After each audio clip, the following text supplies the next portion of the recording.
গঞ্জ থেকে বিষয় বিস্তারিত জানাতে যুক্ত আছেন সহকর্মী মোকাররম হোসাইন। চলে যাচ্ছি মোকাররমের কাছে। মোকাররম, তারেক রহমান কখন নাগাদ কবর জিয়ারত করতে আসবেন সেটি জানাবেন এবং তার আগমন ঘিরে কি বলছেন বিএনপি নেতাকর্মীরা, বিস্তারিত জানাবেন আপনি। তন্ময়, রংপুরের পীরগঞ্জ উপজেলার যেই জাফরপাড়া, এখানে আবু সাইদের সমাধি, তার গ্রামের বাড়িতে। তারেক রহমানের রংপুর সফরের শুরুটা হচ্ছে মূলত এখান থেকে। এই সমাধিস্থলে তিনি আসবেন, এসে এটি জিয়ারতের মধ্য দিয়ে সফর শুরু করবেন। আশা করা হচ্ছে যে আবু সাইদের পরিবারের যে সদস্যরা আছেন, আবু সাইদের বাবা মা এবং ভাই বোন, তাদের সঙ্গে তিনি কথা বলবেন। এরপরেই তিনি রংপুরের যে নির্বাচনী জনসভা সেখানে যোগদান করবেন।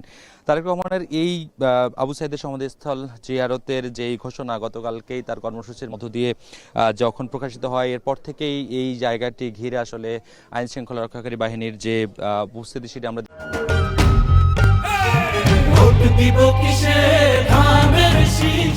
দেখেছি।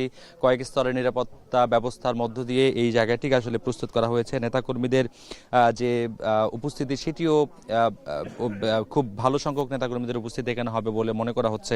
রংপুর জেলার যে 6টি সংসদীয় আসন রয়েছে সেই সংসদীয় আসনের ধানের শীষের যেই প্রার্থীরা আছেন তারা এখানে আসবেন, এসে তারেক রহমানের সঙ্গে এই কবর জিয়ারতে সামিল হবার চেষ্টা সেটি তারা করবেন। নেতাকর্মীদের যে বক্তব্য, তাদের উপস্থিতি, তারা বলছেন যে তাদের পক্ষ থেকে সর্বোচ্চ সংখ্যক প্রস্তুতি এবং উপস্থিতির ব্যাপারে তারা বদ্ধপরিকর। একই সঙ্গে এই যে আবু সাইদের সমাধিটি কিন্তু উত্তরাঞ্চলের জন্য একটা বাড়তি গুরুত্ব যোগ করেছে বিপ্লব পরবর্তী সময়ে। 24শে জুলাই আবু সাইদ যেভাবে নিজের জীবন উৎসর্গ করে আসলে কোটা সংস্কার আন্দোলনকে রাষ্ট্র সংস্কার আন্দোলনের রূপ দিয়েছিলেন, সেই রূপ দেবার যে বাস্তবতা, তাকে যেভাবে আসলে স্মরণ করা হয়, সেই স্মরণের যে গুরুত্ব, সেই গুরুত্ব কিন্তু তারেক রহমানের এই কবর জিয়ারতের মধ্য দিয়ে আরও অনেকখানি বাড়ছে বলে তার পরিবারের সদস্য এবং এলাকাবাসী বলছেন।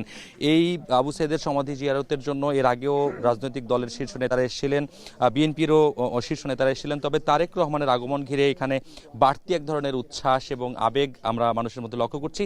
তিনি এসে এখানে আবু সাইদের কবর জিয়ারতের পরে পরিবারের সঙ্গে যে মত বিনিময় করবেন, সেখানে তিনি তার পরিবারের সঙ্গে কথা বলার সময় কিভাবে আসলে সান্ত্বনা দিবেন, কোনো প্রতিশ্রুতি তিনি দিবেন কিনা, এবং আবু সাইদের নামে এখানে বড় বড় কোনো প্রতিষ্ঠান করবার ব্যাপারে তিনি আশ্বস্ত করবেন কিনা, যদি বিএনপি ক্ষমতায় আসে কি পরিকল্পনা থাকবে তাকে স্মরণীয় করতে, সেই বিষয়গুলো জানবার আগ্রহ নিশ্চয়ই এখানকার মানুষের রয়েছে। তন্ময় ছিল এই মুহূর্তে রংপুর থেকে।